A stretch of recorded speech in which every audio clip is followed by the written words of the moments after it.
Hello दोस्तों, हम लोग राजनीति विज्ञान से अध्याय 1 पढ़ रहे थे और हम लोग आगे पढ़ेंगे अब अन्य लोकतंत्रों में समानता के मुद्दे। शायद आप सोच रहे होंगे कि क्या भारतीय लोकतंत्र ही ऐसा है जहां असमानता का अस्तित्व है और जहां समानता के लिए संघर्ष जारी है।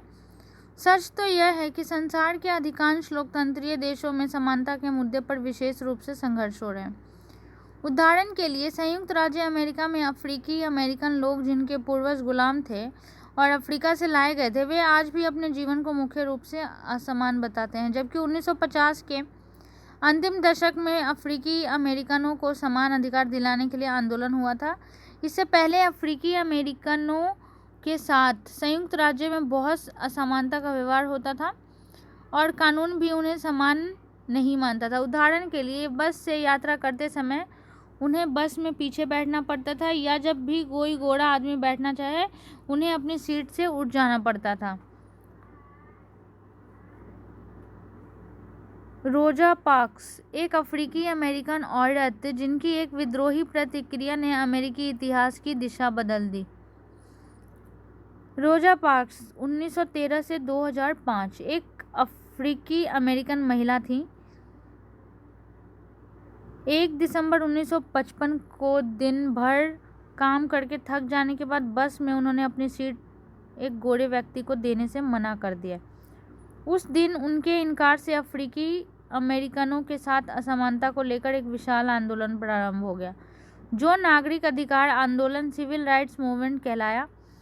1964 के नागरिक अधिकार अधिनियम ने नस्ल, धर्म और राष्ट्रीय मूल के आधार पर भेदभाव को निषेध कर दिया। इसने यह भी कहा कि अफ्रीकी अमेरिकन बच्चों के लिए सब स्कूलों के दरवाजे खोले जाएंगे और उन्हें उन अलग स्कूलों में नहीं जाना पड़ेगा जो विशेष रूप से केवल उन्हीं के लिए खोले गए थे। इतना होने के बावजूद भी अधिकांश अफ्रीकी अमेरिकन गरीब हैं। अधिकतर अफ्रीकी अमेरिकन बच्चे केवल ऐसे सरकारी स्कूलों में प्रवेश लेने की ही सामर्थ्य रखते हैं जहां कम सुविधाएं हैं और कम योग्यता वाले शिक्षक हैं, जबकि गोरे विद्यार्थी निजी स्कूलों में जाते हैं या उन क्षेत्रों में रहते हैं जहां के सरकारी स्कूलों का स्तर निजी स्कूलों जैसा ही ऊंचा हो।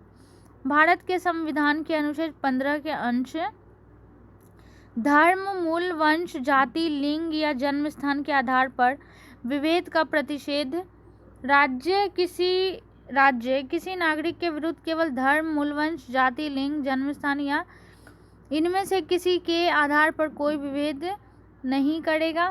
कोई नागरिक केवल धर्म, मूल, वंश, जाति, लिंग, जन्म स्थान या इनमें से किसी के आधार पर दुकानों, सार्वजनिक भोजनालय, होटलों और सार्वजनिक मनोरंजन के स्थानों में प्रवेश या पूर्णतः या भागतः राज्य निधि से पोषित या साधारण जनता के प्रयोग के लिए समर्पित कुओं, तालाबों, स्नान घाटों, सड़कों और सार्वजनिक के समागम के स्थानों के उपयोग के संबंध में किसी भी नियोक्ता दायित्व, निर्बंधन या शर्त के अधीन नहीं होगा।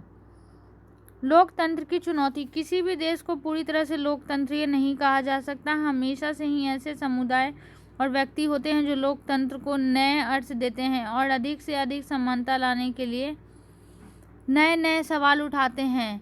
इसके केंद्र में वह संघर्ष है जो सब व्यक्तियों को समानता और सम्मान दिलाने का पक्षधर है। इस पुस्तक में आप पढ़ेंगे कि किस तरह समानता का प्रश्न भारतीय लोकतंत्र में हमारे दैनिक जीवन के विभिन्न पहलुओं को प्रभावित करता है। इन पाठों को पढ़ते हुए विचार कीजिए कि क्या सब व्यक्तियों की समानता और उनके आत्मसम्मान को ऊंचा रखने की भावना को लोग स्वीकार कर रहे हैं या नहीं।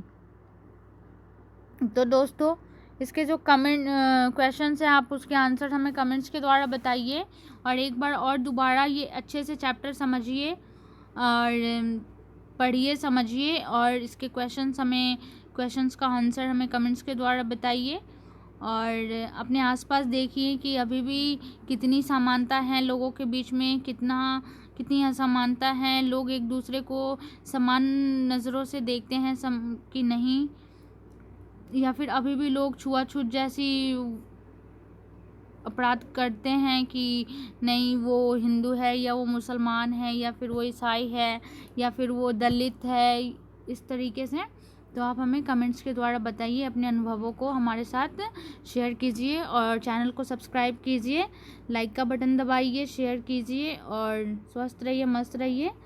और अगले अध्याय में हम लोग मिलते हैं। धन्यवाद।